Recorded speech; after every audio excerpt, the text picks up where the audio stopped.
সুপ্রিয় দর্শক, আপনাদের আমন্ত্রণ জানাচ্ছি টিভিএন 24 এর বিশেষ অনুষ্ঠান টিভিএন 24 স্পেশালে। আজকে টিভিএন 24 স্পেশালে আপনাদের সামনে উপস্থাপন করছি বাংলাদেশের নেতৃস্থানীয় অর্থনীতিবিদ ডক্টর কাজী খলিকুজ্জামান আহমদকে। তিনি মাননীয় প্রধানমন্ত্রীর সফর সঙ্গী হিসেবে নিউ ইয়র্কে এসেছেন এবং আমরা সেই সুযোগটি নিয়েছি তাকে আমাদের টিভিএন 24 স্পেশালে উপস্থাপন করার জন্য। চলুন আমরা শুরু করি আজকের আলাপচারিতা। খলিক ভাই, আপনাকে টিভিএন 24 এর পক্ষ থেকে স্বাগত জানাচ্ছি। আমরা অনুষ্ঠানটি শুরু করতে চাই আপনার জন্ম, শৈশব, কৈশোর, আপনার ছেলেবেলা কোন অঞ্চলে কি পরিবেশে কেটেছে সেটি দিয়ে শুরু করতে চাই। আমরা একটু ব্যক্তিগত আলাপচারিতার মধ্য দিয়ে অনুষ্ঠানটি শুরু করতে চাই। আমার জন্ম 1943 সালে এবং ছোটবেলা আমি আব্বার সঙ্গে সঙ্গে থাকতাম। উনি যেখানে যেতেন প্রায় আমাকে নিয়ে যেতেন এবং গল্পের ছলে পড়াতেন। আচ্ছা। উনি জানতেন অনেকগুলি ভাষা, বাংলা, ইংরেজি, উর্দু, পার্সি ইত্যাদি, কিন্তু আমাকে ইংরেজি শিখিয়েছেন এবং বাকিগুলোতে আমারও তেমন কোনো আগ্রহ ছিল না, ইংরেজি, বাংলা। আর আব্বা জানতেন অঙ্ক খুব ভালো, যেটা জানতেন না সেটা হচ্ছে জিওমেট্রি জানতেন না, আলজেব্রা জানতেন না, এগুলো তিনি জানতেন না। হয়তো সামান্য কিছু জানতেন কিন্তু পড়াবার মতো জানতেন না, কাজে এরিথমেটিকটা শুধু শিখিয়েছেন। তো আমি পরবর্তীতে যখন স্কুলে যাওয়ার একটা ব্যবস্থা হলো সেটা হচ্ছে 53 সালে। আচ্ছা, 53 সালে। তো আব্বার তখন আবার 10 বছর বয়স। তো আব্বার হিসাব মতো আমি অন্তত 5-6 যাওয়া উচিত, কিন্তু আমি রাজি হইনি, কারণ আমি বলছি সবার কাছে 8-এ পড়তে হবো। আচ্ছা, আমার এটা একটা ব্যাপার আমি বলে ফেলেছি, সুতরাং এটা কেমন কথা। তো আব্বার শেষে রাজি হলেন, ভর্তি হলাম। ভর্তি হয়ে প্রথমে 6 মাস পরে যে পরীক্ষাটা হলো, ষান্মাসিক পরীক্ষা, সেখানে ইংরেজিতে খুব ভালো করলাম, বাংলায় ভালো করলাম, বাকিগুলোতে মোটামুটি। কিন্তু অঙ্কের ব্যাপারটা ছিল 3টা নিয়ে। আচ্ছা, একটা হচ্ছে অ্যালজেব্রা, একটা হচ্ছে জ্যামিতি, একটা হচ্ছে তখনকার দিনে পাটিগণিত, বীজগণিত আর এই 3টা জ্যামিতি ছিল। এই 3টার মধ্যে শুধু অঙ্ক পাটিগণিত যেটা, সেখানে 31 না 32 আছে, সেটা পুরোটা পেলাম, আর বাকি দুটোতে 0। কিন্তু তারপরে মোটামুটি কভার করে ফেললাম। তারপরে আপনি 10 বছর বয়সে সরাসরি ফরমাল স্কুলে 8ম শ্রেণীতে ভর্তি হন। এটা কি আপনাদের ওই অঞ্চলে আর কোন পরিবারে বা গ্রামে আর কোথাও কি এইরকম ছিল, নাকি আপনাদের পরিবারে এটা ছিল? ক্লাস 8-এ পড়া মানে অনেকদিন বাসায় পড়ে টরে একবারে উপরের লেভেলে গিয়ে পড়তে হয়? আমার ব্যাপারে আমি আর জানি না, আমার জানা নেই, কারণ এটা হয়ে গিয়েছিল যে আব্বা যেখানে যেতেন আমাকে নিয়ে যেতেন আর পড়াতেন, সময় করে করে পড়াতেন আর কি, নিজের অন্য কাজের। উনি তো আবার মেম্বার অফ লোক অ্যাসোসিয়েশন ছিলেন, মানে আসামের এমএলএ ছিলেন, আসামের বিধানসভার বিধায়ক। আচ্ছা আচ্ছা। তো ওই সময়টাতেই বেশি নিয়ে যেতেন, আগেও নিতেন, পরে। তো ওই একজন রাজনীতিবিদ হিসেবে যথেষ্ট ব্যস্ত থাকতেন, তার মধ্যে আপনাকে পড়ানোর সময় বসে বসে পড়াচ্ছেন। যেমন আমার ট্রান্সলেশন করতে হতো, লম্বা খাতা ছিল, প্রথমে বাংলা, তারপরে এটাকে ইংরেজি করা হতো, তারপরে এটা কারেকশন করে দিতেন, তারপরে এটাকে আবার পরিষ্কার করে লিখতে হতো। এইরকম বহু খাতা জোগাড় ছিল। আচ্ছা। তারপরে উল্টাটা বাংলা, ইংরেজি থেকে বাংলা, বাংলা থেকে কারেকশন। আপনার আবার নামটা যদি একটু বলেন। মুফাজ্জল হোসেন। তো তিনি পড়াতেন, আগে শিক্ষকতা করতেন। শিক্ষকতা করার যে একটা ওনার আগ্রহ ছিল, সেটাও আমার উপরে সেটারও একটা প্রভাব আছে আর কি, যে শিক্ষক হিসেবে খুব ভালো ছিল, কারেকশন করে দিতেন, আমি আমার নিজে করতে। তো আপনি ওই যে প্রথম পরীক্ষায় অঙ্কে পাশ করতে পারলেন না, পরবর্তীতে সেটা কভার করতে পেরেছিলেন কিভাবে? তারপরে যখন বার্ষিক পরীক্ষা হলো তখন তো ভালোভাবে পাশ করলাম। আর এরপরে তো ক্লাস 10-এ যখন গেলাম তখন ফার্স্টই হয়েছিলাম আর কি। সেটা কি মানে বোর্ডে ফার্স্ট? না, 9 থেকে 10-এ। আচ্ছা আচ্ছা। পরে এসএসসিতে 9 থেকে 10-এ ওঠার সময় এটা। তারপরে ওখানে খুব ভালো ছাত্র আরো ছিল, তারপরে আমি মাঝখান থেকে এসে পেলাম। তো প্রথম পরীক্ষা যেটা পাবলিক পরীক্ষা তো হলো, তখন ম্যাট্রিকুলেশন বলা হতো, ম্যাট্রিকুলেশন, এসএসসি বলা হয়, সেকেন্ডারি স্কুল সার্টিফিকেট। তো তখন আমি ফার্স্ট ডিভিশন পেয়েছিলাম, একটা স্কলারশিপও পেয়েছিলাম। আর কেউ স্কুল থেকে ওই সময় ফার্স্ট ডিভিশন পায়নি। তো একটা জায়গায় ওখানে আমার যারা বন্ধু বান্ধব ছিল, যারা আগের থেকে পড়াশোনা করেছে স্কুলে, দুই একজনের খুব নাম ছিল, খুব ভালো ছাত্র। আচ্ছা। কিন্তু যখন মানে মেট্রিকুলেশন পরীক্ষা হলো তখন দেখা গেল ওদের চেয়ে আমার রেজাল্ট ভালো হয়ে গেল।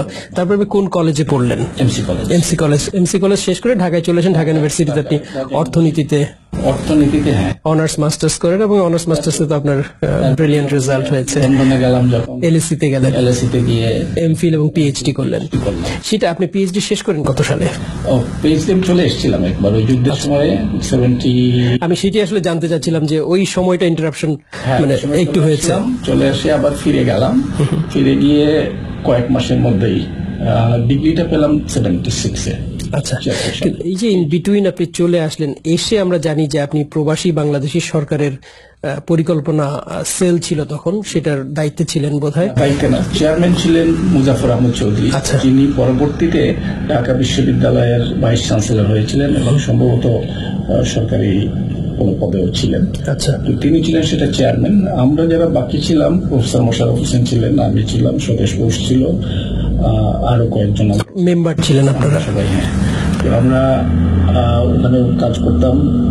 কোনো ওই ধরনের কোনো সিস্টেম তো নাই বসে, তো তারপরেও আমরা কাজ করতাম, সারাদিন চেষ্টা করতাম যে পরিকল্পনা, যদি দেশ যখনই স্বাধীন হবে, যখন হয়ে যাবে, তখন কি করা হবে।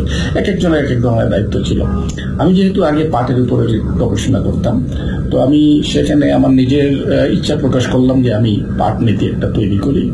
তো আমার কিছু তথ্য ছিল, সেই তথ্য ছাড়াও ওখান থেকে যারা বিশেষজ্ঞ আছে ওদের সঙ্গে পরিচয় হলো এবং তাদের কাছ থেকে তথ্য নিয়ে আমার নিজের তথ্য যেগুলি ছিল সেটি পাট নীতির খসড়া তৈরি করে ফেললাম এবং সেটাই বোধহয় পরবর্তীতে জাতীয় পাট নীতি ফিরে আসার পরে প্রথম যে পাট নীতি হয়। আচ্ছা, ওটা মোটামুটি সেটাই আর কি, খানিকটা পরিবর্তন করে তখনই করে। দ্যাট ওয়াজ সিগনিফিকেন্ট কন্ট্রিবিউশন ওই সময়ের জন্য। হ্যাঁ, ওটা রেডি তৈরি যদি না থাকতো তাহলে হয়তো পাটনীতি করতে আরো সময় লাগতো, সময় লাগতো। তখন পাটনীতি was very important for us, খুব জরুরি, কারণ আমাদের যে রপ্তানি আয়, প্রধান রপ্তানি পণ্য ছিল পাট। 75 থেকে 80% যতটাই আয় হতো রপ্তানি আয়, তার 75 থেকে 80% আসছে ওখান থেকে। সেই সময়ের জন্য পাট নীতিটা বাংলাদেশের জন্য বেশ গুরুত্বপূর্ণ ছিল, কারণ পাট ছিল প্রধান অর্থকরী ফসল, রপ্তানিযোগ্য ফসল।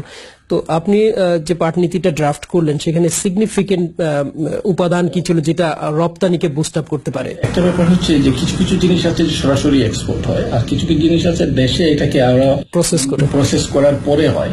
এই পাটের ব্যাপারটা ছিল সরাসরি পাটও রপ্তানি হতো, পাটজাত দ্রব্য।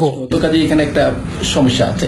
তো বাজারজাতকরণ, পাট কিভাবে অভ্যন্তরীণ বাজারে কিভাবে হবে, সে মাঝখানে ফরিয়া আছে, বিভিন্ন পর্যায়ে এটা বিক্রি হয়, কখনো কখনো মিলগুলি সরাসরি কিনে। তো এই যে বিষয়গুলো সবগুলো এর মধ্যে ছিল, কিভাবে হবে, অর্থায়নটা কেমন করে হবে। যেমন পাট শিল্পটা তখন সরকারি করা হয়ে গেল, যারা ছেড়ে গেল পাকিস্তানিরা, সেটাও সরকারি হয়ে গেল, আর যারা দেশের ছিল, বাঙালিও ছিল যারা মালিক, সেগুলোকে সরকারি একসঙ্গে করে ফেলা হয়েছিল। তো কাজে এই সবগুলো কিভাবে ব্যবস্থাপনা করা হবে, সেটা পাটনীতির মধ্যেই ছিল যে সমস্ত পাটকলগুলো সরকারিকরণ করা হবে, সেটা ছিল না, সেটা সরকার করে। আচ্ছা, আর পাট নীতির মধ্যে ছিল যেটা কিভাবে ব্যবস্থাপনা করা হবে, উৎপাদন হবে, উৎপাদনের খরচ কিভাবে গাইড করা হবে, এবং রপ্তানি করতে হলে যে বিভিন্ন পর্যায়ে রপ্তানি, খুব কঠিন ব্যাপার, মানে কি করে সমন্বয় হবে, এই সমস্ত বিষয় ছিল। অতি সম্প্রতি আরেকটা পাট নীতি হয়েছে, গত মানে ওইটার পরে কি এটাই মাঝখানে আরো অনেকবার হয়েছে? সাম্প্রতিক কালে যেটা হয়েছে 2013 বা 14 সালে, এই পাট কমিশনের চেয়ারম্যান আমি ছিলাম। আচ্ছা আচ্ছা, তো তখন আপনি মেম্বার ছিলেন, এখন আপনি কমিশনের চেয়ারম্যান এই সর্বশেষ পাট নীতির। তো এই দুইটার মধ্যে পার্থক্যগুলো যদি আপনি আইডেন্টিফাই করেন। যে তো পাট হচ্ছে ওই রকম গুরুত্ব নেই, হ্যাঁ, তারপরেও অনেক কৃষকের সঙ্গে সম্পৃক্ত অনেক মিল এখনো আছে যেগুলি উৎপাদন হয়। কিন্তু একটা বড় সমস্যা এখন দেখা দিয়েছে, সেটা হলো যে দক্ষ জনসংখ্যা নাই। অনেকদিন পাটকে খুব একটা সহযোগিতা করা হয়নি বলে যে দক্ষ কর্মীও নাই, দক্ষ ব্যবস্থাপকের সমস্যা। আজকের পাট নীতিতে কি ভর্তুকির বিষয়গুলো আসছে যে কৃষককে? হচ্ছে যে পাট শিল্প কোনোদিন পাকিস্তান আমলেও যে কি বলে মুনাফা করতে পারেনি। আমার একটা খুব পরিচিত একটা প্রবন্ধ আছে, ওয়াজ দি জুট ইন্ডাস্ট্রি প্রফিটেবল ইন 1969, মানে পাকিস্তান আমলে, এবং সেখানে দেখা গেছে না। কারণ হচ্ছে যে খরচে উৎপাদন করা হয় তার চেয়ে কম দামে বিক্রি করে পাকিস্তানের একটা বিষয় ছিল যে এক্সপোর্ট বোনাস স্কিম, আচ্ছা অর্থাৎ যে রপ্তানি করবে, যত টাকা রপ্তানি হবে তার একটা অংশ তারা অফিসিয়াল রেটে কিনতে পারতো। আচ্ছা তো অফিসিয়াল রেটে 30% কিনে বাজারে প্রিমিয়াম ছিল 150-200 গুণ। আচ্ছা অর্থাৎ তখন আমার ডলারের দাম আমার ঠিক মনে নাই, হয়তো 2.5 টাকা 3 টাকা বা 4 টাকা এরকম কিছু একটা। সেটা উৎপাদন খরচের উপর ভিত্তি করেই সেই বেশি দামে কিনতে হতো বাজার থেকে। না, তারা যেটা করতো সেটা এই যে ডলারটা তারা পেল এক্সপোর্ট করে তার একটা অংশ অফিসিয়াল দামে কিনতে পারতো। ওই ডলারটা কিনে বাজারে বিক্রি করতে পারতো। বাজারে যেমন যদি 4 টাকা যদি হয় অফিসিয়াল দাম হয়, তাহলে 10-12 টাকা একটা ডলার বিক্রি করে পেত। ওইভাবেই মুনাফা হতো। তো সেই জন্য পাকিস্তানের সময়েও যে পাটের যে দক্ষতা সেটা বাড়েনি, এবং পরবর্তীকালে তো এটা আরো খারাপ হয়ে গেল। সে পাটের সমস্যা, এই সমস্ত জিনিস আমরা তুলে ধরার চেষ্টা করেছি এই নতুন নতুন নীতিতে। তো কিভাবে যেমন সরকারি যে কতগুলো মিল আছে, কতগুলো বেসরকারি আছে। সরকারি মিলগুলো তো পাট কেনার সময় সরকারের অর্থ আসতে হয়, তো কখন দেওয়া উচিত, কিভাবে দেওয়া উচিত, প্রায় প্রত্যেকটা জিনিস। যদিও এটা খুব কম, কিন্তু এখানে অনেক লোক সম্পৃক্ত। একটা হচ্ছে যে উৎপাদন করে যারা কৃষক, তারপরে যারা বাজারজাতকরণ করে তারা আছে, তারপরে মিলের শ্রমিক আছে। তো অনেক লোকের সঙ্গে সম্পৃক্ত। তো সবগুলাই বিবেচনায় নিয়ে করা হয়েছিল। একটু ওই প্রবাসী সরকারের সময়কালটা সম্পর্কে একটু জানতে চাই। সেই সময়ে আসলে চ্যালেঞ্জগুলো কি ছিল কাজ করার ক্ষেত্রে? একটা হচ্ছে যে পরিষ্কার তো ধারণা কি করা হবে, সেটা দেশ যে স্বাধীন হবে সেটাও নিশ্চিত ছিল না। যুদ্ধটা করা, দেশকে স্বাধীন করা, সেটা হচ্ছে মূল ফোকাস। আর আমরা যারা পরিকল্পনা করার চেষ্টা করেছি তারা ওই অবস্থার মধ্যে যে কি করা যায়, আমরা কিভাবে তৈরি হতে পারি সেটা তো দরকার। সেই তৈরি হওয়াটা চেষ্টা করা হয়েছে বিভিন্ন ক্ষেত্রে, শিক্ষার ক্ষেত্রে হয়েছে, তারপরে আমদানি রপ্তানি কি হতে পারে সেগুলো কেউ কেউ কাজ করেছেন, বিভিন্ন ক্ষেত্রে বিভিন্ন জন কাজ করেছেন। তো আমি যেহেতু আমার মূল বিষয়টা ছিল শিল্প আর বিশেষ করে পাট, তো সেই জন্য আমি পাট নিয়ে কাজ করেছি, আর অনেকেই করেছে। এর মানে এই নয় যে আর কিছু করিনি, আর অনেক কিছু করেছি, এটা মূল কাজ ছিল। এরপরে দেশ স্বাধীন হওয়ার পর কি আপনি আবার লন্ডনে চলে যান পড়াশোনা শেষ করার জন্য, না কিছুদিন পরে যাই? অনেক পরে। আমি ফিরে দেশে আসলাম 31 ডিসেম্বর। 16 ডিসেম্বরে 71 সালে দেশ স্বাধীন হলো। একটা মজার ঘটনা হচ্ছে যে আমরা শুনলাম 4টার সময়, এটা জানতে পারলাম। প্রফেসর মোশাররফ হোসেন তিনি বললেন যে এটা মিষ্টি নিয়ে আসো। তারপরে সবাই পকেটে হাত দিয়ে, কারো কাছে পয়সা নেই, তো উনি আমাকে 100 টাকা জোগাড় করে দিলেন যে নিয়ে আসো। 100 টাকা অনেক টাকা, অনেক মিষ্টি। তো সেইভাবে আমরা তখন মিষ্টি এনে সেটা উদযাপন করলাম ওখানে। না, আমি ফিরে আসি 31 ডিসেম্বর। সেদিন আরো কিছু লোকজন আসলেন, মোশাররফ সাহেব এসেছিলেন, আর কামরুজ্জামান মন্ত্রী ছিলেন, এসেছিলেন। একই প্লেনে আমরা আসলাম। তারপরে আমি 2 মাস রিলিফ মিনিস্ট্রিতে এক ধরনের অ্যাডভাইজার হিসেবে ছিলাম, যে বিভিন্ন জায়গায় কিভাবে দেওয়া হচ্ছে সেটা তো বাড়ি করতে গেলাম। রেড ক্রসের একটা প্লেন ছিল, ওইগুলো যেত দেখতে। 2 মাস পরে আমি সিদ্ধান্ত নিলাম যে না, এই কাজ এমন না, আমি আমার বিআইডিএস এ ফিরে যাব। তখন বিআইডি হয়েছে, সেখানে ফিরে যাব। কারণ আমি মনে করি যে আমার ওখানেই যা যোগ্যতা আছে, গবেষণা করা, লেখা, পড়ানো, ওগুলা, তো আমি ওখানে ফিরে যাই। তারপরে যেতে যেতে ওটাকে পুনর্গঠন করতে হবে। তো সব চলে গেছে, পাকিস্তানি যারা ছিল এরা চলে গেছে, দেশি যারা ছিল তারা বিদেশে ছিল, কেউ ফিরে আসছে, কেউ আসছে না। তো প্রথম অবস্থায় আমরা 2 জন এটাকে পুনর্গঠন করি। একজন নাম হচ্ছে ডক্টর স্বদেশ বোস আর আমি। তারপরে অবশ্যই আস্তে আস্তে সবাই এসছে। তো এই পুনর্গঠন করতে করতে আরো অনেক, আমরা যখন ছিলাম না তখন অনেক সমস্যা সৃষ্টি হয়েছিল, সেগুলোর থেকে উদ্ধার করা, এই সমস্ত কাজে 2 বছরের মতো। আমি 74 সালের শেষের দিকে যাই, তখন আমার স্ত্রীও যান পিএইচডি করতে। তো গিয়ে আমি 76 সালে চলে আসি শেষ করে। এসে আবার বিআইডিএস, মানে তখন কি বিআইডিএস হয়েছে না? তখন না, আমি আসার পর না, যাওয়ার আগে করে গেছিলাম। 76 সালে বিআইডিএস হয়ে গেছিল, তারপরে ফিরে আসি বিআইডিএস এ, আর 87 সাল পর্যন্ত ছিলাম। আচ্ছা, তারপরে আমি জানি আপনি পল্লী উন্নয়ন সংস্থা গঠন করেছিলেন। খুব সাম্প্রতিক। আমি যেটা করেছিলাম 80 সালে, সেটা আমি এখন আরো কয়েকজন মিলে বাংলাদেশ উন্নয়ন পরিষদ। তো সেই পল্লী বাংলাদেশ উন্নয়ন পরিষদ খুব নাম ধাম করেছিল 80 দশকে, 90-এর দশকে। কারণ তখন আর এই ধরনের প্রতিষ্ঠান ছিল না। এটা করি 80 সালে, গবেষণা, আলোচনা, তারপরে সেমিনার, এই সবগুলো ওখানে আমরা করতাম। তারপরে আস্তে আস্তে অনেক প্রতিষ্ঠান হয়েছে। আর তারপরে এখনো এটা দুটো কাজ খুব খুব জোরে সোরে এখনো করছে। একটা হচ্ছে জলবায়ু পরিবর্তন এবং পরিবেশ নিয়ে, সেটাতে আমরা আসবো, সেটা একটা। আর দ্বিতীয়টা হচ্ছে পানি নিয়ে গবেষণা ওখানে হয়। আরেকটা হচ্ছে ওরা ওই দারিদ্র নিয়ে এখন, ওইটার চেয়ারম্যান আপনি তো আর এখন নাই। এখন নাই, কিন্তু এখন তারা আবার দারিদ্রটা খুব মানে একটা বড় ওই প্রতিষ্ঠানের কর্মকাণ্ড বেশ ম্রিয়মান এখন, বোধহয় না অত জোরে সোরে করছে না বোধহয় বাংলাদেশ উন্নয়ন না, পরিষদ। এরা সেমিনার আর এখন করা হয় না, কারণ সেমিনার এগুলো টক শপ থেকে বাদ দিয়ে এরা শুধু সিরিয়াস কাজ করে। সিরিয়াস কাজ হয় তখন কোনো আলোচনা করে, আর আলোচনা না করলে তো। আপনি উন্নয়ন পরিষদ থেকে ছেড়ে আসলেন, পল্লী কর্মসহায়ক ফাউন্ডেশনের চেয়ারম্যান করা হলো আপনাকে, সেটা বোধহয়। ফাউন্ডেশনের চেয়ারম্যান যখন হলাম তখন আমি ছেড়ে দিলাম উন্নয়ন পরিষদ।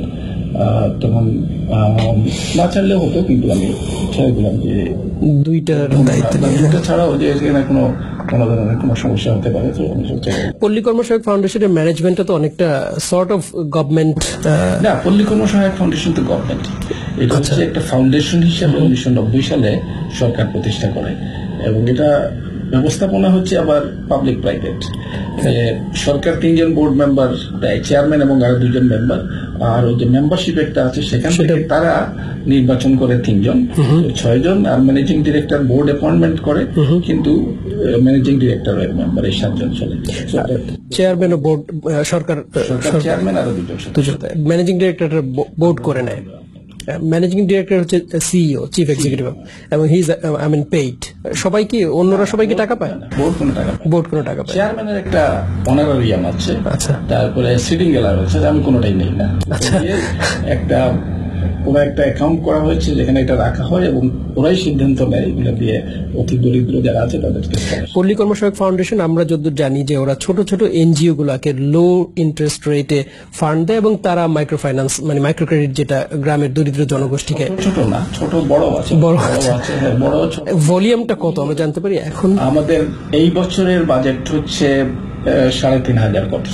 3,500 কোটি। এটা আমি যখন এসেছিলাম তখন 1,800 কোটি ছিল, এখন আস্তে আস্তে বেড়ে 3,500 কোটি হয়েছে, আর বাজারে আছে 12,500। ওদের সরাসরি কোনো প্রোগ্রাম নেই তো, সরাসরি জনগণকে। আমরা তো তদারকি করি, আমরা ওই যে এনজিওদেরকে টাকা দেই, কিন্তু তাদের যে প্রোগ্রাম নিয়ে আসে সেই প্রোগ্রামের ভিত্তিতে দেওয়া হয়। তো এটা এক সময় ছিল, এটা কিন্তু যে সংঘ বিধি যেটা আছে সেখানে ক্ষুদ্র ঋণ লেখা নেই। আচ্ছা, সেখানে লেখা আছে শিক্ষা, স্বাস্থ্য, সেখানে লেখা আছে জীবন মান উন্নয়ন, সেখানে লেখা আছে কর্মসংস্থান, সেখানে লেখা আছে দারিদ্র নিরসন, লেখা আছে অর্থায়ন। তো অর্থায়ন মানে কি, যার যেটা প্রয়োজন সেটা অর্থায়ন হবে। কিন্তু ওই সময় যে চিন্তা ভাবনা ছিল মানুষের দেশের মধ্যে, যারা এটার ব্যবস্থাপনায় ছিলেন তাদের মাথায় ছিল যে ক্ষুদ্র ঋণ দিয়ে সমস্যার সমাধান হয়। তো সেই জন্য এটাকে ক্ষুদ্র ঋণ প্রতিষ্ঠান করা হয়, যে এই প্রতিষ্ঠান অন্যান্য এনজিওদের টাকা দেবে, তারা ক্ষুদ্র ঋণ দেবে। মানে পল্লী কর্মসহায়ক ফাউন্ডেশন যখন প্রতিষ্ঠিত হয় তারও অনেক আগে ব্র্যাক এবং গ্রামীণ ব্যাংক ক্ষুদ্র ঋণ করে অনেক জনপ্রিয় হয়ে গেছে, এবং এটা ভিজিবল হয়ে গেছে যে ক্ষুদ্র ঋণ মানুষের উপকার করে। বোধহয় সেই করে কিনা সন্দেহ, মনে করা হতে করে। আচ্ছা, না এটা তো অনেক উপকার হয় সেটা মনে করা হতো। আচ্ছা, তো আমি যখন আসলাম, এখন তো প্রমাণিত যেটা করে না।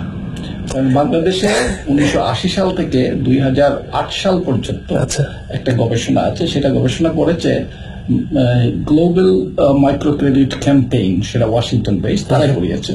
এবং দেখা গেছে 1990 থেকে 8 সাল পর্যন্ত দরিদ্র পরিবার যারা ক্ষুদ্র ঋণ নিয়েছে তার মধ্যে মাত্র 9.4% দারিদ্র সীমার উপরে উঠতে পেরেছে। তার আগে আমার একটা, এই ক্ষুদ্র ঋণটা যদি না থাকতো পরিস্থিতি আরো খারাপও হতে পারতো। এই যে 9% উপরে উঠেছে তাও হয়তো না উঠতে পারতো, ভালো হতে পারতো, কারণ অন্য ধরনের প্রোগ্রাম হয়তো আসতো। তো সেটা তো একটা এক ধরনের হাইপোথেটিক্যাল, না থাকলে কি, রাইট। তো যেহেতু উঠতে পারে নাই, এবং অনেকেই আবার নানা ধরনের ঝামেলার মধ্যে পড়ে গেছে, মানে বিভিন্ন জায়গা থেকে ঋণ নিয়ে তারপরে ফেরত দিতে পারে না ইত্যাদি। একটা জিনিস যেটা হয়েছে সেটা যে কিছু অর্থ মানুষের কাছে এসছে, কারণ অর্থ ছিল না, সে কিছু অর্থ এসছে, কিন্তু সপ্তাহে সপ্তাহে ফেরত দিতে গিয়ে ওরা হেনস্থা হয়েছে। মানে আর পাশাপাশি ইন্টারেস্ট রেটটা খুব হাই ছিল, 35 থেকে 60%। তো আচ্ছা, একটা গবেষণার কথা বললাম, আরেকটা আন্তর্জাতিক গবেষণা হচ্ছে, সেটা হলো অভিজিৎ ব্যানার্জি এখান থেকে MIT থেকে, সেটা 7টা দেশে করেছেন উনি। একটা হচ্ছে Bharat, Mongolia, Philippines, Bosnia and Herzegovina, Mexico, Ethiopia আর মরক্কো। এই 7 দেশে করে পেয়েছেন যে দারিদ্র কমার কোনো বিশেষ অবদান নাই এটার, দারিদ্র কমার। তারপরে যে আয়, পরিবারগুলোর আয় কোনো তেমন কিছু বাড়েনি, ছেলে মেয়েদের শিক্ষার দিকে অগ্রগতি হয়নি, এবং নারীর যে ক্ষমতায়ন তাতে কোনো অবদান নেই, খুব সামান্য অবদান আছে। আমরা যেটা পেয়েছি, দেখলাম যে আমার যে প্রশ্ন কতগুলা ছিল আমি যখন আসলাম, একটা প্রশ্ন হচ্ছে যে ক্ষুদ্র ঋণ কতদিন নেবে একটা মানুষ, বছর নিচ্ছে আর দিচ্ছে, সে তো যে জায়গায় আছে ক্ষুদ্র ঋণ যেদিন বন্ধ হবে দপাস করে পড়ে যাবে। তো যাই হোক, আমরা এখন এটাকে পরিবর্তন করি। আমি যতদূর জানি যে ক্ষুদ্র ঋণের ব্র্যাক এবং গ্রামীণ ব্যাংক সম্পর্কে যেটা জানি, বিশেষ করে ব্র্যাকের কথাটা আমি খুব ভালোভাবে জানি যে ইন্টারেস্ট রেটটা হচ্ছে 20%। তারপরে যে গ্রুপ সেভিংস হ্যান এগুলো আছে, এগুলোকে যদি অ্যাড করেন যে ওই টাকাটা ওরা নিয়ে নিচ্ছে, তাহলে হয়তো ইন্টারেস্ট রেট বেড়ে যাবে। সেই 20% যেহেতু উইকলি ইনস্টলমেন্টে রিপে করে, রিডিউসড ব্যালেন্স মেথড ক্যালকুলেট করে ওটা আলটিমেটলি 10% এসে দাঁড়ায়। আরেকটা জিনিস হলো যে তখনকার দিনে, আমি বলছি 90 সালের কথা, তখন আমি ব্র্যাকে কাজ করতাম এবং ক্ষুদ্র ঋণেই কাজ করতাম। তো এবং আমি ডক্টর ইব্রাহিমের একটা এনজিও আছে, বিজ্ঞান গণশিক্ষা কেন্দ্র, সেখানে কিশোরীদের জন্য একটা ক্ষুদ্র ঋণ প্রকল্প আমি নিজে সেটা এস্টাবলিশ করেছি, টোটাল ডিজাইনটা আমি করেছি। তো যারা ঋণ নিয়ে সত্যিকার অর্থে যে উদ্দেশ্যে ঋণটা দেওয়া হয় যে ছোট ছোট ব্যবসা করবে, যারা ব্যবসাটা আসলে করতে পেরেছে, তারা কিন্তু আমার নিজের দেখা, আমি সারা বাংলাদেশে ঘুরে বেরিয়েছি, নিজের দেখা যে যারা সত্যিকার অর্থে ব্যবসাটা করতে পেরেছে, ম্যানেজ করতে পেরেছে, তারা বিশেষ করে ব্র্যাক থেকে যারা নিয়েছে, ব্র্যাকের ফলো আপটা ছিল। গ্রামীণ ব্যাংকের ওরকম ফলো আপ নাই যে ঋণ নিবা টাকা দিবা, দ্যাটস ইট, তোমাদের সাথে আমাদের রিলেশন। কিন্তু ব্র্যাকের বিষয়টা ছিল ওরা ফলো আপ মনিটর করতো, ঘুরে ঘুরে দেখতো যেই কাজে টাকাটা নিয়েছে ওই কাজেই ব্যয় করছে কিনা। তো আমি মনে করি যে ব্র্যাকের প্রোগ্রামটা বেশ সাকসেসফুল ছিল। টোটাল স্টাডি আপনি যেটা বলছেন মাত্র 9% দারিদ্র সীমার উপরে উঠেছে। 20% না, ওদের ছিল 15%। 15% হচ্ছে ফ্ল্যাট রেট।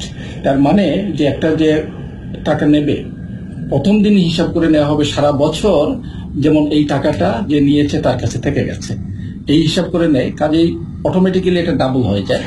তার মানে 15 মানে 30, না আসলে সেটা ছিল 10 মানে 20, 10 মানে 20 মানে অনেক বেশি, 10 মানে 22.5-23 হয়। 10 কখনো ব্রেকের ছিল বলে আমার মনে হয়। মানে গ্রামীণ ব্যাংকের ছিল 18-9 ছিল, এখনো গ্রামীণ ব্যাংকের কিন্তু সবচেয়ে কম। এখন ডিক্লাইনিং মেথডে কিন্তু বাংলাদেশে করা হয়, আগে ছিল না, আগে ফ্ল্যাট রেট ছিল। ডিক্লাইনিং মেথডে সরকার বেঁধে দিয়েছে 27%। না, আমরা ব্র্যাকে আমরা যখন করতাম, আমরা রিডিউস ব্যালেন্স মেথডে ক্যালকুলেট করতাম। যেমন 1000 টাকা ছিল, কিস্তি ছিল 20 টাকা, সপ্তাহে 50টা কিস্তি হতো, সরি 22 টাকা, তাহলে 1100 টাকা আসতো আর কি 1000 টাকায়। আসলে ফ্ল্যাট রেট, ওটা রিডিউসিং ব্যালেন্স না, ওটা ফ্ল্যাট রেটই করা হতো সব সময়, শুরু থেকেই ফ্ল্যাট রেটে করা হতো। এখন করেছে রিডিউসিং, 27% সরকার করে দিয়েছে, 27% ম্যাক্সিমাম, এর বেশি আর কেউ করতে পারবে। হয়তো পল্লী কর্মসহায়ক ফাউন্ডেশন 25%, আমাদের থেকে যারা টাকা নেয় তারা 25%, বেশি করতে পারে না। আর গ্রামীণ ব্যাংকে 22%, তারা বলে 20, কিন্তু এটা আসলে 22 হয়, কারণ হিসাবের 46 সপ্তাহে কালেক্ট করা হয়। তো কাজে কিছু মানুষের যে একেবারে হয়নি সেটা না, ওই যে 9-10 বললাম 9% উঠতে পেরেছে, কিন্তু বেশিরভাগ ক্ষেত্রে সেটা তেমন কোনো উপকার হয়নি। আর না হলে তো এতদিন থেকে 20 বছর থেকে একজন ক্ষুদ্র ঋণ নিতে থাকবে কেন? হ্যাঁ, সেটা একটা কথা, একটা সার্টেন কয়েক টাকায় তো কিছু হয় ওরা।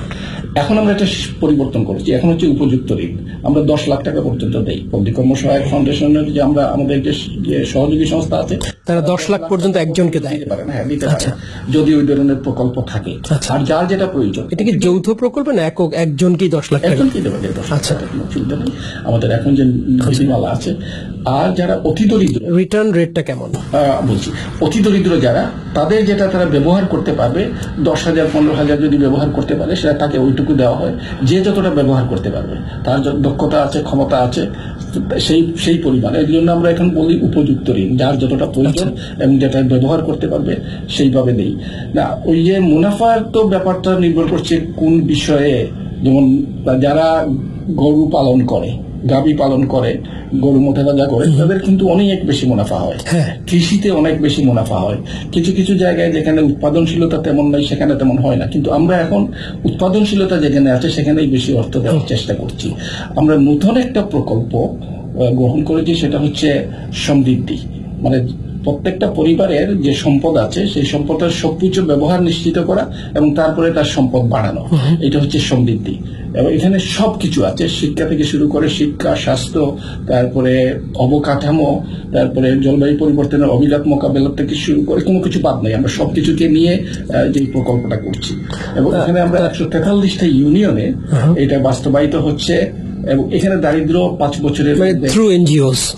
আমরা তো সরাসরি আমি পল্লী কর্মসহায়ক ফাউন্ডেশন যখন বলি তখন হচ্ছে পল্লী কর্মসহায়ক ফাউন্ডেশন যে প্রতিষ্ঠান, সহযোগী সংস্থা, তার সঙ্গে সাধারণ মানুষ। এখন আমরা একটা জিনিস একবারেই বলি না যে উপকারভোগী। উপকারভোগী মানে হচ্ছে আমি দিচ্ছি আর ওরা নিচ্ছে, কিন্তু আমিও তো উপকারভোগী। মানে আমার যারা দিচ্ছে তারা তো বেতন পায়, তারা গাড়ি পায়, তারা বেশি, সুতরাং ওটা একেবারে নিষেধ করে দিয়েছি। উপকারভোগী বলা যাবে না, তারাও সহযোগী। প্রিয় দর্শক, টিভিএন 24 স্পেশালে আমরা কথা বলছিলাম অর্থনীতিবিদ ডক্টর কাজী খলিকুজ্জামান আহমদের সঙ্গে। আমরা এখন একটি বিরতিতে যাব, আমাদের সঙ্গেই থাকুন, ফিরছি শিগগিরই।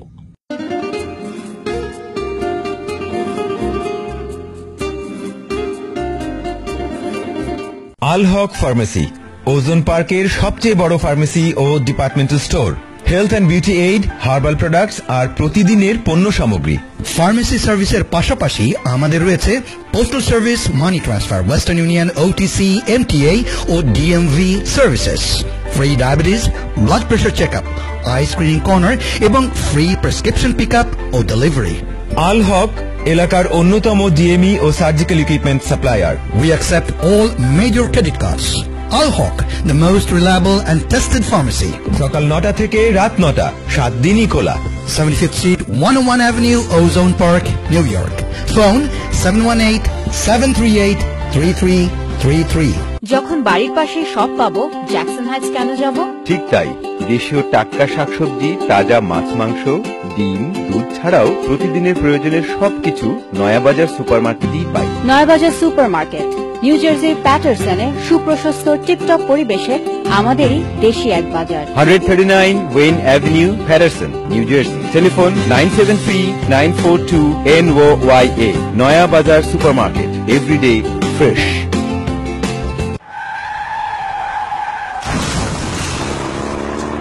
ইউনাইটেড মোটর সার্ভিস সেন্টার, আমরা সব রকম গাড়ি রিপেয়ার করি।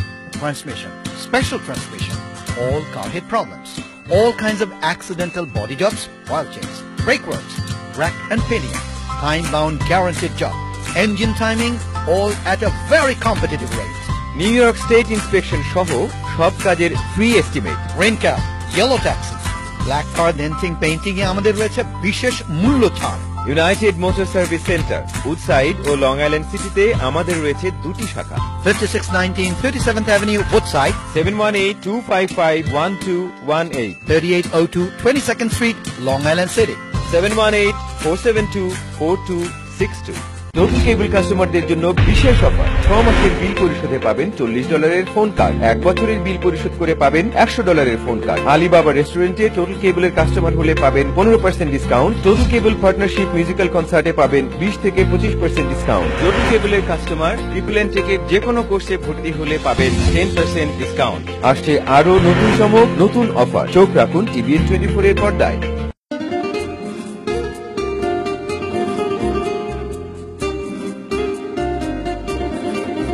সুপ্রিয় দর্শক, টিভিএন 24 স্পেশালে আমরা বিরতি থেকে ফিরে এলাম। আমরা কথা বলছিলাম আজকের অতিথি অর্থনীতিবিদ ডক্টর কাজী খলিকুজ্জামান আহমদের সাথে। চলুন আবার শুরু করি অনুষ্ঠান। আমরা বিরতিতে যাবার আগে ক্ষুদ্র ঋণ নিয়ে বেশ ব্যাপক একটি আলোচনা করলাম। আমরা এবার আসতে চাই এইবারের আপনার সফরের উদ্দেশ্যটা নিয়ে কিছু কথা বলতে চাই। আপনি তো প্রধানমন্ত্রীর সঙ্গে সফর সঙ্গী হিসেবে এসছেন এবং আমরা জানি যে বাংলাদেশের মাননীয় প্রধানমন্ত্রী champion of the earth award পেলেন জাতিসংঘ থেকে। এটা নিঃসন্দেহে বাংলাদেশের জন্য একটি বিরাট অর্জন এবং আমরা জানি যে আপনি দীর্ঘদিন ধরে ক্লাইমেট চেঞ্জের এই বিষয়গুলো নিয়ে কাজ করছেন।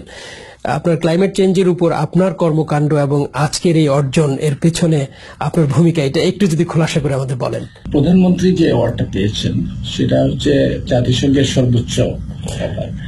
এটা কিন্তু এই অ্যাওয়ার্ডটা বহুদিন থেকে দেওয়া হয়, ইউনেপ দেয়, ইউনাইটেড নেশনস এনভায়রনমেন্ট প্রোগ্রাম, ওরা দেয় এবং এটা শুরু হয়েছে 1987 সালে। তখন এটার নাম ছিল গ্লোবাল 500 রোল অফ অনার। আচ্ছা, তো তো সেটা 2004 সালে এসে পরিবর্তন হয়ে যায়, হয় চ্যাম্পিয়ন অফ দি আর্থ। প্রথমে দেওয়া হতো চ্যাম্পিয়ন অফ দি আর্থ হওয়ার পরে বিভিন্ন অঞ্চল থেকে দেওয়া হয়েছে বা বিভিন্ন কাজের জন্য দেওয়া হতো। 2009 সালে এসে পলিসি লিডারশিপ বা নীতি কাঠামোর যে নেতৃত্ব দেওয়া, সেটার জন্য একটি আবার নতুন করে ওই আঙ্গিক থেকেই একটি অ্যাওয়ার্ড দেওয়া হয়, শুরু হলো। সেটা পেয়েছেন মালদ্বীপের রাষ্ট্রপতি ছিলেন নাশিদ, পেয়েছেন মেক্সিকোর রাষ্ট্রপতি, পেয়েছেন মঙ্গোলিয়ার রাষ্ট্রপতি, আর পেয়েছেন আরেকজন কেউ পেয়েছেন, তারপরে মানে আমাদের প্রধানমন্ত্রী বাংলাদেশের শেখ হাসিনা পেয়েছেন। তো কাজে এটা হচ্ছে যারা নীতি কাঠামো তৈরি করাতে দেশের মধ্যে এবং দেশের বাইরে। তো আমাদের যে কাজগুলো আমরা আন্তর্জাতিক পরিমণ্ডলে দেন দরবারে সব যতটা সম্ভব আমরা সোচ্চার থাকি সবসময়, আর দেশের ভেতরেও কিন্তু কাজ করা হচ্ছে। তো দেশের ভেতরে কাজ করার, নিজেদের অর্থায়নে কাজ করা হচ্ছে। বাজেট থেকে গত 4-6 বছরে 30,000 কোটি বা 385 মিলিয়ন মার্কিন ডলারের সমপরিমাণ অর্থ বাজেট থেকে, আমাদের বাজেট থেকে জলবায়ু পরিবর্তন ব্যবস্থাপনার জন্য ব্যয় করা হয়েছে। আমরা বিদেশ থেকে আরেকটা ট্রাস্ট ফান্ড আছে, রেজিলিয়েন্স ফান্ড বলে, সেখানে অঙ্গীকার পেয়েছিলাম 190 মিলিয়ন ডলারের মতো। এ পর্যন্ত আমরা পেয়েছি 120 মিলিয়ন ডলার। এছাড়া অবশ্যই অন্যান্য বিভিন্ন ভাবেও কিছু কিছু অর্থ এসছে। তো আমাদের যে অঙ্গীকার, আমরা যে নিজেদের কাজটা নিজেরা করতে চাই, সেটা আমরা যথেষ্ট পরিমাণে দেখাতে পেরেছি বিশ্বকে। তো এই জন্যে প্রধানমন্ত্রী যে আন্তর্জাতিক পরিমণ্ডলে কথা বলেন, তার একটা জোরটা বেশি হয়। তার নৈতিক যে একটা অধিকার আছে কথা বলার, সেটা প্রশংসিত হয়েছে। এবং ওই যে দেশের ভেতরে কাজ করেন বলে, তো এই হিসাবে তার আন্তর্জাতিক এবং দেশের ভেতরে কাজের স্বীকৃতি স্বরূপ এই অর্জনটা হয়েছে। বাংলাদেশ নানান রকমের প্রাকৃতিক দুর্যোগের শিকার, এবং পৃথিবীর নানান দেশে আমরা যখন যাই বা পৃথিবীর নানান দেশের সহকর্মীর সঙ্গে আমাদের যখন আন্তঃক্রিয়া হয়, তারা একটা চিত্র তাদের চোখের সামনে ভেসে ওঠে যে জলের উপর ভাসছে যে দেশ, সে দেশের নাম বাংলাদেশ। তো সেই রকম একটি মানে নানান রকম প্রাকৃতিক প্রতিকূলতার শিকার হওয়া সত্ত্বেও আমরা আজকে champion of the earth award পেলাম। তারপরে নিঃসন্দেহে আমরা অনেক কাজ করেছি। তো সেই আমরা কি কি কাজ করেছি, যেগুলো আপনি যে একটু কার্বন এমিশন কমাতে পেরেছি কিনা, বা আরো কি কি করেছি? এমিশন কমানোর আমাদের কোনো দায়িত্ব নেই, আমরা তো সামান্য এমিশন করি।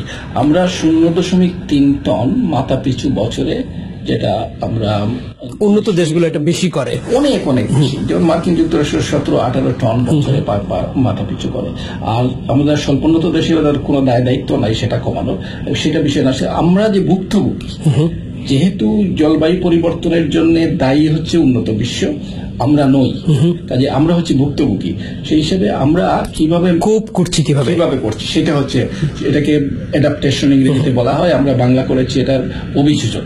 অভিযোজন করার আমরা চেষ্টা করছি আমাদের নিজেদের অর্থায়নে, বাইরের থেকেও কিছু অর্থ আমরা পাচ্ছি, সেটা নিয়ে আমরা চেষ্টা করছি। আমরা 2009 সালে Bangladesh climate change strategy and action plan সারা বিশ্বে প্রথম আমরা সেটা তৈরি করি। একটা কিভাবে আমরা ব্যবস্থাপনা করব, কি কাজ করব, কি ধরনের প্রকল্প আমরা গ্রহণ করব, এই সমস্ত কিন্তু ওইটার মধ্যে আছে। কি নীতির ভিত্তিতে আমরা কাজ করব, সেটা ওইটার মধ্যে করেছি। এবং কোপেনহেগেনে যখন কনফারেন্স অফ দি পার্টিস হয় 2009 সালে 15তম, সেখানে আমরা একটা উপস্থাপন করেছিলাম, এবং প্রথমেই বিশ্ব জানতে পারে যে বাংলাদেশ এটি তৈরি করেছে, আর কখনো পর্যন্ত তৈরি করেনি। এবং অনেকেই আমাদের মতো করার জন্য আমাদের সঙ্গে যোগাযোগ করেছেন। তো সেইখান থেকে শুরু করে তারপরে আমরা অনেক কাজ, আমাদের অনেক ধরনের নীতি আছে, পরিবেশ আছে, পানি নীতি আছে। আমি আসলে একটু ফোকাস করতে চাই প্ল্যানিং স্টেজে না, অ্যাকশন মানে ইমপ্লিমেন্টেশন স্টেজে। এটা পুরোটাই অ্যাকশন। যে টাকাটা যেটা সরকার দেয়, আমি পুরো নাম্বারটা না, অনেক প্রকল্প, আমরা গাছ লাগানোর থেকে শুরু করে নদী বাঁধ দেওয়া থেকে শুরু করে মানুষের রাইট, এই জিনিসগুলো আপনি যে একটু বন্যা মোকাবেলা বা আরো যেসব প্রাকৃতিক দুর্যোগ মোকাবেলা আমরা কি কি অ্যাকশন নিয়েছি, এটা হচ্ছে যে উল্লেখযোগ্য ঘূর্ণিঝড় মোকাবেলা।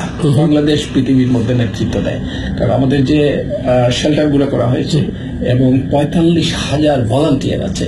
যখন শুরু হয় তখন এরাই মানুষকে নিয়ে আসে, তাদেরকে বলে কি করতে হবে, কোথায় যেতে হবে, কি করে ওই শেল্টারগুলোতে যেতে হবে ইত্যাদি। এবং একটা কমিটি আছে, সেটা উপর থেকে নিচ করে SOD বলে সেটাকে। তো সেই কমিটিতে সর্ব পর্যায়ে ইমিডিয়েটলি সেটা শুরু হয়ে যায়, সেটা আমরা করা হচ্ছে সরকারের। এবং এই সবাই মিলে কাছে স্থানীয় পর্যায়ের থেকে শুরু করে একেবারে কেন্দ্রীয় পর্যায় পর্যন্ত এই কমিটিগুলো থাকে। তো এই কাজগুলো করে, যেমন এক সময়ে অনেক লোক মারা যেত ঘূর্ণিঝড় হলে। গত বছর একটাও মরা উচিত না, একটা প্রাণও যাওয়া উচিত না, কিন্তু মাত্র 2000-3000 মারা গেছে, যেখানে 1.5 লাখ 2 লাখ 3 লাখ মারা যেত। কারণ আমরা এখানে খুবই সাকসেসফুল। আমাদের বন্যা সিডরে আমাদের কত লোক মারা গেছে? খুব বেশি না, 2-3 হাজারের মতো বেশি পাওয়া যায়। আচ্ছা। আর 70 সালে তো অনেক মারা গিয়েছিল। 70 সালের সিচুয়েশন পরে যেটা হলো কততে, সেখানে অনেক লোক মারা গেছিল 91 সালে বোধহয়, 91 সালে। সেখানে অনেক লোক, আমি তখন হবিগঞ্জে ছিলাম, মারা গেছে মনে আছে। তো সেই জন্য আমরা এদিকে অনেক, তারপরে হচ্ছে যে বন্যা মোকাবিলায় আমরা যথেষ্ট অগ্রগতি করেছি। কিন্তু একটা ব্যাপার হচ্ছে যে বাংলাদেশের উপকূল তো অনেক লম্বা, আমরা বাদ দিয়েছি 60-এর দশকে, তখন মনে হয়েছিল যে এগুলো অনেক উঁচু, এখন কিন্তু মনে হয় না। এখন তো যে সমুদ্রপিঠ উঁচু হয়ে যাচ্ছে, তো লবণাক্ততা ঢুকে যাচ্ছে ভিতরে, সেটা আমরা চেষ্টা করছি, কিন্তু সেটা কঠিন কাজ। সেটা আমাদের হিসাব অনুযায়ী $10 বিলিয়ন সমপরিমাণ অর্থ লাগবে। সেই অর্থ তো আমাদেরও নাই, কেউ দিচ্ছেও না, দিবেও না আমাদেরকে। সুতরাং আমাদেরকে নিজেদের অর্থে যতটা পারা যায় সেটা করতে হবে। এছাড়া যেখানে দূর দূরান্তে আমরা সৌর বিদ্যুতের ব্যবস্থা করছি, সৌর বিদ্যুৎ তো গ্রিন হাউস গ্যাস নিঃসরণ করে না, সেটার ব্যবস্থা, এটা একটা বড় অ্যাচিভমেন্ট, বড় কাজ এটা হচ্ছে। তারপরে বায়োগ্যাস করা হচ্ছে। আর এমনিতেও আমরা গ্যাস ব্যবহার করে বিদ্যুৎ উৎপাদন করি, তো সেখানেও কম হয় এমনিতেও, অন্যান্য কয়লা করলে অনেক বেশি হতো, যেহেতু গ্যাস করি সেই জন্য হয়। তো এই ধরনের কাজ করা। কয়লার কথাটা যখন তুললেন, আমরা যে রামপালে যে কয়লা বিদ্যুৎ কেন্দ্রটি হবে, আমরা যেটা জানি সেটা কিন্তু পরিবেশের জন্য প্রতিকূল একটি অ্যাকশন বলে বিভিন্ন ভাবে বিভিন্ন ফোরামে আমরা দেখেছি। আনু মোহাম্মদ খুব আন্দোলন করছেন। তো সেইটা কি খুব একটা জিনিস বুঝতে হবে, আমার বিদ্যুৎ দরকার, গ্যাস শেষ হয়ে আসছে, কি করব? আমি জলবিদ্যুৎ করার কোনো সুযোগ বাংলাদেশে নাই। আমরা নেপাল অথবা ভুটানের সঙ্গে যদি চুক্তি করি, ভারত আছে, তো সেটা চুক্তি এতদিন হয়নি, ভবিষ্যতে কখন হবে বা হবে না আমরা জানি না। সুতরাং কয়লা মার্কিন যুক্তরাষ্ট্রে অর্ধেক বিদ্যুৎ কয়লা দিয়ে উৎপাদন করা হয়, ভারতে অর্ধেক থেকে বেশি বিদ্যুৎ কয়লা থেকে উৎপাদন করা হয়। বাংলাদেশে যদি সামান্য কিছু বেশিও আমরা গ্রিন হাউস গ্যাস নিঃসরণ করি, তাতে বিশ্বের কিছু আসে যাবে না, বাংলাদেশের তো আসে যাবেই না। বরং আমরা বিদ্যুৎ যদি পাই, আমাদের উৎপাদন বাড়তে পারবে, আমাদের যে অন্যান্য অর্থনৈতিক কর্মকাণ্ড বাড়বে। তো এটা অনেকেই বলে করে যে আসল বিষয়টা বুঝে না, যে মনে করে যে আমাদের ওখানে করলেই জলবায়ু পরিবর্তন বন্ধ হয়ে যাবে, আমরা কোনো কিছুই করতে পারবো না, আমাদের এত সামান্য নিঃসরণ। এটা যদি এরা না করে, এবং নতুন নতুন যে শিল্পায়িত দেশগুলো হচ্ছে তারা যদি না কমায়, আমরা কি করতে পারি? না, কিন্তু যেখানে ঘটনাটি ঘটছে এর এফেক্ট কি কাছের ভৌগোলিক ভাবে কাছে যারা আছে তাদের উপর এফেক্টটা তো বেশি হবে একটু, নাকি? না, এটা নিঃসরণ হয়ে কোথায় কোথায় যায়, আকাশে চলে গেলে তো এটার কোনো তো বাউন্ডারি নেই। গ্রিন হাউস গ্যাস নিঃসরণ হওয়ার পরে এর তো কোনো বাউন্ডারি নেই। আমেরিকার যেখানে নিঃসরণ হচ্ছে সেটা সারা বিশ্বে ছড়িয়ে যায়। সুতরাং এটা যে বাংলাদেশের ওই জায়গায় হয়ে যাবে কিছু একটা হবে, ওরা আর্গু করছে যে সুন্দরবনের উপর এফেক্ট পড়বে, সেটা একটা, যেহেতু সুন্দরবনের খুব কাছে। এখন যে প্রযুক্তি হবে সেটা কিন্তু অতটা করে না, যেটা আমাদেরকে বলা হয়েছে। আমি কোনো প্রযুক্তিবিদ নই, কিন্তু প্রযুক্তিবিদরা আমাকে বলেছেন যে সেটাতে কিন্তু আমার বিদ্যুৎ তো দরকার, বিদ্যুৎ যদি না হয় তাহলে তো অগ্রগতি হবে না, আমাদের দারিদ্র্য কমবে না, আমাদের অর্থনৈতিক মধ্যমায়ের দেশে যাওয়া যাবে না, কোনোটাই কি হবে। আরেকটা বিষয় আমি এই প্রসঙ্গে আনতে চাই, সেটা হলো যে আমাদের শহরে যেসব নদীগুলো ছিল, যেসব জলাশয়গুলো ছিল, খালগুলো ছিল, সেগুলো ব্যাপকভাবে ভরাট হয়ে যাচ্ছে এবং দখল হয়ে যাচ্ছে। বুড়িগঙ্গার কথা যদি ধরি, কিছুদিন আগে এক ভদ্রলোক এক কবিতা লিখেছে, বলছে যে বুড়িগঙ্গার জল এখন হ্যামলকের বিষ হয়ে গেছে। তো এই বিষয়গুলো সরকারের অনেক কিছু করার আছে। ঢাকা শহরে 14 কিলোমিটার খাল ছিল, সেগুলো এখন নেই। 26টা খাল ছিল, একটাও নাই, দখল হয়ে গেছে। এবং চেষ্টা করে ওইগুলোকে আর উদ্ধার করা যাবে বলে আমার মনে হয় না। আর বুড়িগঙ্গাতে বর্জ্য ফেলতে ফেলতে এটাকে এমন করা হয়েছে, এই যে যেটা এটা একটা মরণ ফাঁদের মতো মানুষের। এছাড়াও আরো আছে। এই একটা জিনিসে অনেক বেশি জোর দেওয়া উচিত বলে মনে করি আমি। সরকারকে আমি বহুবার বলেছি দেশের মধ্যে, সেটা হচ্ছে যে এই যে দখলদারি যারা করে, জমি দখল করে, খাস জমি দখল করে নেয়, নদী দখল করে নেয়, ব্যাংক দখল করে নেয়, মানে টাকা নেয় ব্যাংক থেকে, এই ধরনের দখলদারি যেটা চলছে এটাকে বন্ধ করা উচিত। এবং পানিশমেন্ট, মানে তাদেরকে যে যার যেটা প্রাপ্য আইনের মাধ্যমে সেই ধরনের যদি ব্যবস্থা গ্রহণ না করা হয়, যেহেতু করা হচ্ছে না এখন পর্যন্ত তেমন, কারণ অনেকেই জেলে আছে কিন্তু তার বিচারটা শেষ হচ্ছে না, দীর্ঘায়িত হচ্ছে। তো এটা সরকারের কতটুকু করার আছে আর বিচার বিভাগের কতটুকু করা আছে আমি জানি না, কিন্তু এটা না হলে পরে বাড়তে থাকবে। আমরা যেটা দেখি যে সরকার যখন বদল হয়, নতুন সরকার ক্ষমতায় আসে, এইসব দখল উচ্ছেদ হয়, তখন আমরা খুব খুশি হই যে নতুন সরকার দখল উচ্ছেদ করছে, কিন্তু পরবর্তীতে দেখা যায় এই সরকারের যারা লোকজন তারা আবার দখল করছে, উচ্ছেদ করছে আসলে তাদের লোকদেরকে দেওয়ার জন্য। দখলদারিত্বটা চলছে, দখলদারিত্বটা কে করছে সেটা দেখতে হবে, কিন্তু দখলদারিত্বটা চলছে, একজন করছে না হলে আরেকজন করছে। মানে এই দিকটাতে বোধহয় সবাইকেই রাজনৈতিক একটা কমিটমেন্ট থাকা দরকার, কার লোক আমি দেখবো না, এটা দখলদারিত্ব চলবে না, নদী ভাগ করে নিয়ে নিচ্ছে। হ্যাঁ, নদী ভাগ করে, এটা চলবে না, এটাকে বন্ধ করতে হবে। এটা আরেকটা সমস্যা হচ্ছে, এই যে দখলদারিত্বের মাধ্যমে সম্পদ কুক্ষিগত হওয়ার একটা ব্যবস্থা সৃষ্টি হয়েছে, যে এইটাকে বন্ধ করা দরকার।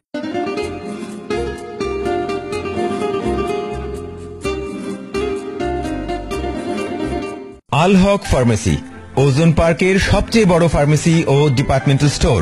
Health and beauty aid, herbal products আর প্রতিদিনের পণ্য সামগ্রী। ফার্মেসি সার্ভিসের পাশাপাশি আমাদের রয়েছে postal service, money transfer, Western Union, OTC, MTA ও DMV services, free diabetes, blood pressure checkup, eye screening corner এবং ফ্রি প্রেসক্রিপশন পিকআপ ও ডেলিভারি।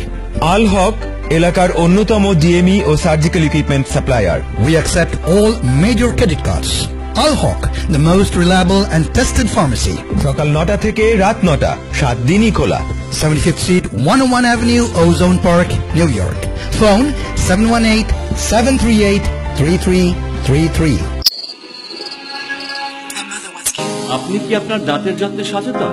যদি না হন তাহলে ঘুমাবার আগে ব্রাশিং, ফ্লসিং ও মাউথওয়াশ ব্যবহার করা এবং প্রতি 6 মাস অন্তর ডাক্তার দেখানো অত্যন্ত জরুরি।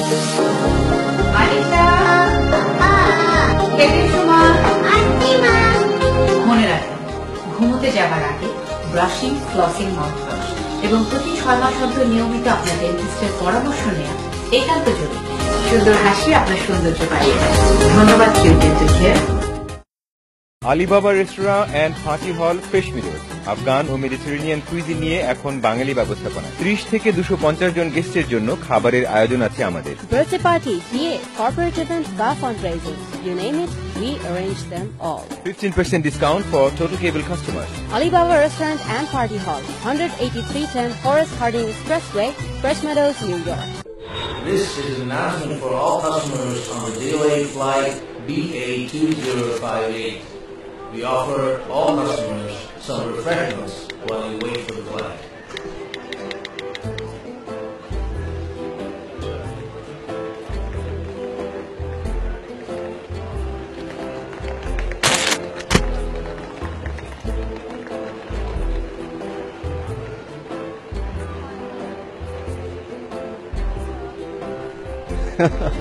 ডিরেক্ট না হলে এমনই দুধ ঘরে বসেই অনলাইনে টাকা পাঠান www.placid.net।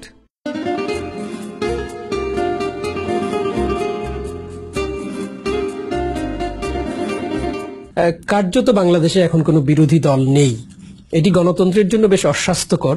অর্থনীতির জন্য বিষয়টি আপনি কিভাবে দেখেন? অনেকে বলে যে না, অনেক সময় যদি স্টেবল গভর্নমেন্ট থাকে, বিরোধী দল আমাদের মতো তৃতীয় বিশ্বের দেশগুলোতে আন্দোলন, হইচই, হরতাল টরতাল করে অর্থনীতিকে কিছুটা ধ্বংস করে দেয়।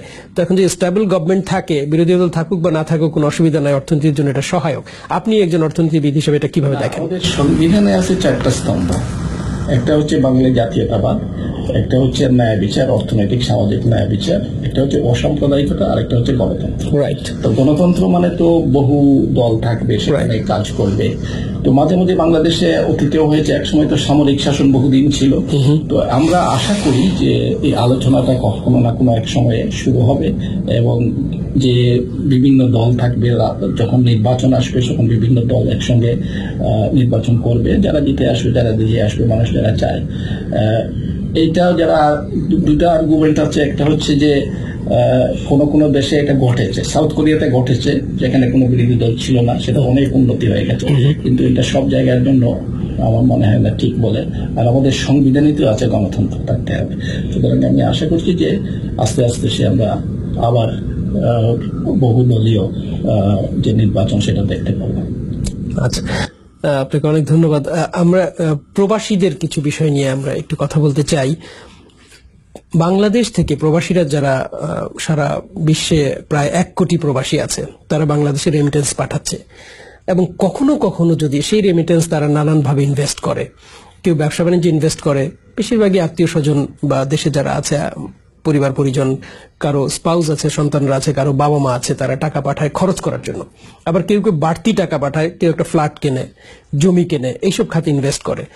কখনো কখনো সেই সব প্রবাসীরা যখন বিদেশে সেটেল করতে চায়, সে চায় তার সেই ফ্ল্যাটটা বা জমিটা বিক্রি করে টাকাটা যদি এখানে আনতে পারে। কিন্তু বাংলাদেশের মানে প্রবাসীদের জন্য বাংলাদেশ থেকে একটি টাকা বিদেশে আনার কোনো বৈধ উপায় নেই। এই বিষয়টি আপনি কিভাবে দেখেন? সম্প্রতি একটা শুরু হয়ে যারা বাইরে বিনিয়োগ করে তারা কিন্তু বিদেশে নিতে পারে টাকা, এবং বাইরে বিনিয়োগ করার জন্য দেওয়া হয়। আর ওইটা একটি টাকাও না, কিছু নেওয়া যায়, কিন্তু ফ্ল্যাট বিক্রি করে এখানে নিয়ে আসা সেটা এখনো আমার মনে হয় শুরু হয়নি। আস্তে আস্তে হবে হয়তো। কিন্তু একটা ব্যাপার আছে যে দেশ থেকে নানান ভাবে কিন্তু অর্থ বাইরে চলে যাচ্ছে। বাংলাদেশে অবৈধভাবে যাচ্ছে, সঞ্চয় বাংলাদেশে কিন্তু বিনিয়োগ থেকে বেশি, বাকিটা কোথায় যায় টাকা, সেটা বাইরে চলে যায়। তো এই জায়গায় একটা সন্দেহ আছে, কে সৎ, কে ঠিকভাবে নিচ্ছে না নিচ্ছে ইত্যাদি। তো বাংলাদেশ ব্যাংক অনেক কিছু আস্তে আস্তে ছাড় দিচ্ছে আর কি, আস্তে আস্তে। আমি আশা করি যে এখানে যদি জেনুইন চাহিদা থাকে যে এইরকম আনার, হয়তো সেটা ছাড় দেওয়া হবে। কিন্তু অনেকে তো নিয়ে আসে, এখন যেটা আনে সেটা হচ্ছে অবৈধভাবে, হুন্ডি করে নিয়ে আসে। বৈধ উপায় নেই বলেই হয়তো মানুষ অবৈধ উপায়ের আশ্রয় নেয়, অনেক সময় তা হয়ে থাকে আর কি। একটা জিনিস যেটা হচ্ছে যে বিদেশ থেকে যে অর্থ পাঠানো হয় সেটা প্রচুর পরিমাণ এখন বাড়ছে, সেইটার বিনিয়োগ $26 বিলিয়ন বোধ হয় এখন বেড়ে গেছে না, 15 মিলিয়ন বছরে, এখন 15 মিলিয়ন। 26 হচ্ছে আমাদের যে বৈদেশিক মুদ্রার যে তহবিলটা, সেটা হচ্ছে 26 মিলিয়ন। তো এইখানে যে বিলিয়ন, এখানে যে টাকাটা আমরা পেলাম, যে কি বলে বিদেশ থেকে যে টাকাটা যায় তার মাত্র 10% বিনিয়োগ করে। আমি যে বারবার বহুদিন থেকে এটা আমরা অনেকেই বলছি যে আপনি বিনিয়োগ বলছেন যে বিজনেস, উৎপাদনশীল খাতে বিনিয়োগ, আর বাকিটাও যে সাহায্য করে তা না, সাহায্য করে না তা না। কারণ হচ্ছে যে বাজারে যদি যে চাহিদা বাড়ে তাহলে তো অন্যরা উৎপাদন জায়গা থেকে অর্থ নিয়ে আসবে। তো সেই জন্য মানুষের পারচেজ পাওয়ার বাড়লে, পারচেজ করলে অন্য ইন্ডাস্ট্রি গ্রো করবে। বিনিয়োগটা কম হচ্ছে, সেটা যে হিসাবটা আছে তাতে দেখা যায় মাত্র 10%। সেইটা আমি মনে করি যে আরো অনেক সরকারের অনেক সহযোগিতা করা দরকার, এবং বাইরের থেকে যারা যান তারা যদি বিনিয়োগে, আমি জানি অনেকেই বিনিয়োগে আগ্রহী কিন্তু ভয় পান বিনিয়োগ করতে। সমস্যা হয়তো অবকাঠামোর সমস্যা আছে, বিদ্যুৎ পাওয়া যাচ্ছে না, বা সড়কটা যেরকম আছে সেটা চলছে না, ইত্যাদি নানান ধরনের সমস্যা অনেকে করেন না। তো সেই দিকে অবশ্যই নজর সরকারেরও দিতে হবে, এবং যারা বাইরের থেকে যা অর্থ পাঠান তারাও যদি বিনিয়োগে আগ্রহী হন। জমি কেনা, ফ্ল্যাট কেনা তো এটা হবে, এই জন্য ফ্ল্যাটের অনেক দাম বেড়ে গেছে, কিন্তু বিনিয়োগ করলে দুই দিকেই লাভ হবে। মানে বিনিয়োগ, দ্যাট ইজ ট্রু, মানে সেটা অর্থনীতিকে বেশি বুস্ট আপ করবে। কিন্তু প্রবলেমটা যেটা হলো, আপনি যেগুলো বললেন, অবকাঠামোর সমস্যা তো আছেই, বিদ্যুৎ এগুলো সমস্যা, রাস্তাঘাটের সমস্যা এগুলো আছে। পাশাপাশি আরেকটা বড় সমস্যা হচ্ছে যে কেউ ব্যক্তিগত মানে নিজে গিয়ে যদি ব্যবসাটা তদারকি করতে না পারে, কারোর উপর রিলাই করা যাচ্ছে না, কাউকে ট্রাস্ট করা যাচ্ছে না। হ্যাঁ, সেটা আরেকটা ব্যাপার। একটা ব্যাপার বিদ্যুতের একটু কথা বলা দরকার, সেটা হচ্ছে যে গত 5-6 বছরে বিদ্যুৎ উৎপাদন 3 গুণ বেড়েছে, কিন্তু চাহিদা আরো বাড়ছে। সুতরাং বিদ্যুৎ উৎপাদন যে বাড়ছে না সেটা না, বাড়ছে, কিন্তু চাহিদা বেশি বাড়ছে বলে সমস্যাটা সৃষ্টি হচ্ছে।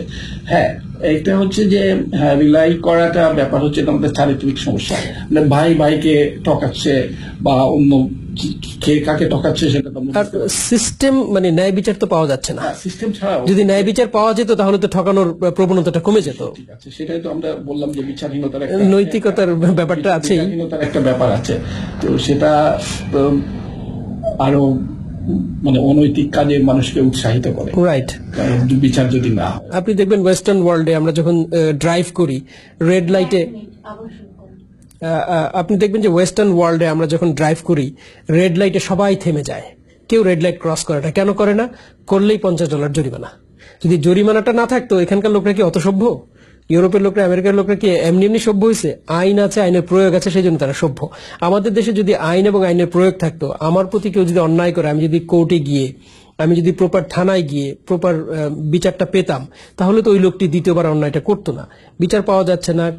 এক হয় যে কার কোন মন্ত্রীর সঙ্গে সম্পর্ক আছে, এমপির সঙ্গে সম্পর্ক আছে, বা পুলিশের বড় কর্তার সঙ্গে সম্পর্ক আছে, সে পার পেয়ে যায়। আরেকটা হতে পারে পয়সা দিয়ে পার পেয়ে যায়। এই জিনিসগুলো যদি বন্ধ হয় তখন মানুষ নিরাপদ বোধ করবে এবং ইনভেস্ট করবে দেশে।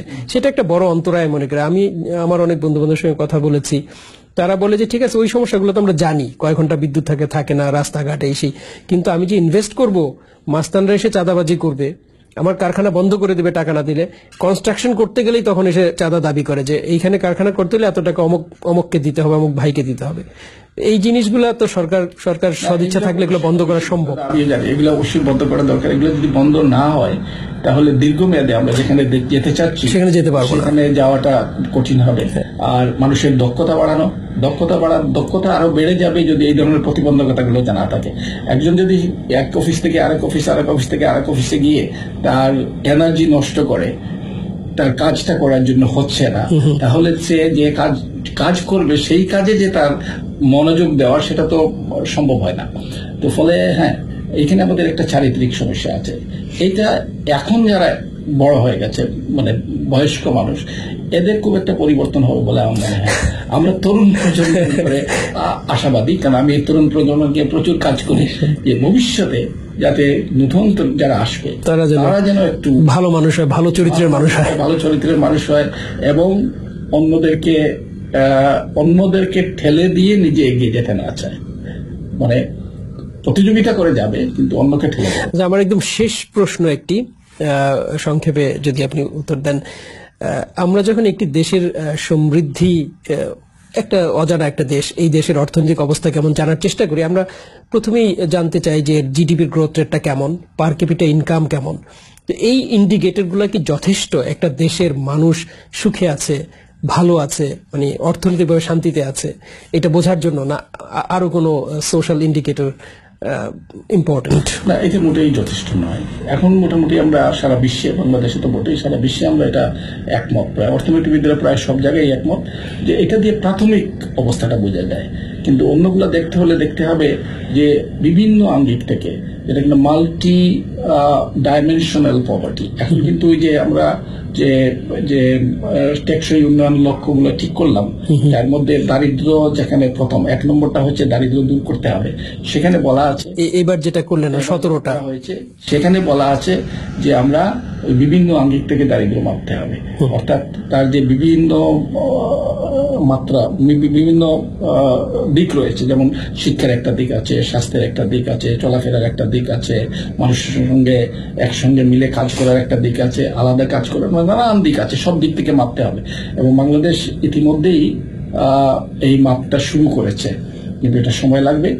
আর অনেক দেশে, কয়েকটা দেশে, যেমন বলিভিয়াতে তারা ইতিমধ্যেই চলে গেছে, ভুটান তারা করে, বাংলাদেশও করবে। একটা প্রকল্প চলছে, দিশারি প্রকল্প, পাইলট প্রজেক্ট, সেটা শেষ হলে আমরা সেদিকে নজর দেব। তো সেদিকে না গেলে আসলে শুধু সামাজিক সূচক, বাংলাদেশে কিন্তু পাশাপাশি সামাজিক সূচকের কথা বলা হচ্ছে, সেগুলো তো আমরা দেখি প্রতিবারই একেবারে নিচের দিকে। আমরা সামাজিক সূচক অনেক উপরে, এখন আমরা তো অনেকটাই লেগেছি।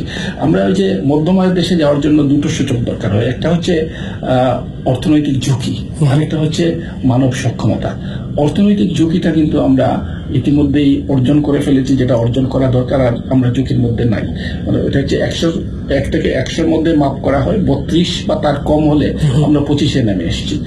আমাদের মানব সক্ষমতাতে 100 থেকে এটা বাড়বে, যত বাড়বে তত ভালো। এটা হচ্ছে 66 হচ্ছে কাট অফ পয়েন্ট। এটা এডুকেশন স্কিল আমরা 62-তে পৌঁছে গেছি, শিক্ষা এবং স্বাস্থ্য এবং ওগুলা। সুতরাং ওগুলো দিকে আমরা উন্নতি করছি। কিন্তু অনেকে কথা বলতে গিয়ে শুধু আয়ের কথা বলে, মধ্যম আয়, পাশাপাশি ওই সূচকগুলোর উন্নতিটাও দেখতে হবে। প্রধানমন্ত্রী যখন বলেন তিনি কিন্তু সেগুলো করেন, কিন্তু অন্যরা শুধু বলে যে মধ্যম আয়ের দেশ, তার কোনো অর্থ হয় না। এটা হচ্ছে যে মাথা পিছু আয়ের মধ্যে সবচেয়ে ধনী যে আছে, আর যে খেতে পারছে না সেও আছে। সেটা পেতে হলে তো এক্স্যাক্টলি। খলিক ভাই, আপনাকে অনেক অনেক ধন্যবাদ টিভিএন 24 কে সময় দেওয়ার জন্য। আমরা অনুষ্ঠানের শেষ পর্যায়ে চলে এসেছি। আপনি আমাদের টিভিএন 24 এর দর্শকদের উদ্দেশ্যে যদি কিছু বলেন। আমি প্রথমবারের মতো এই চ্যানেলে কথা বললাম। যারা দেখেন তাদেরকে আমি শুভেচ্ছা জানাচ্ছি এবং আমি আশা করছি এই চ্যানেল উত্তর আরো সমৃদ্ধ হবে এবং বস্তুনিষ্ঠ ভাবে সবকিছু উপস্থাপন করবে যাতে মানুষ উপকার পায়। সুপ্রিয় দর্শক, টিভিএন 24 স্পেশালে আমরা এতক্ষণ কথা বলছিলাম অর্থনীতিবিদ ডক্টর কাজী খলিকুজ্জামান আহমদের সঙ্গে। আমাদের সঙ্গে এতক্ষণ থাকবার জন্য আপনাদেরকে অনেক অনেক ধন্যবাদ। আজকের মতো আমরা এখানেই শেষ করছি। পরবর্তী অনুষ্ঠানে আবার দেখা হবে। ততদিন ভালো থাকুন, সুস্থ থাকুন।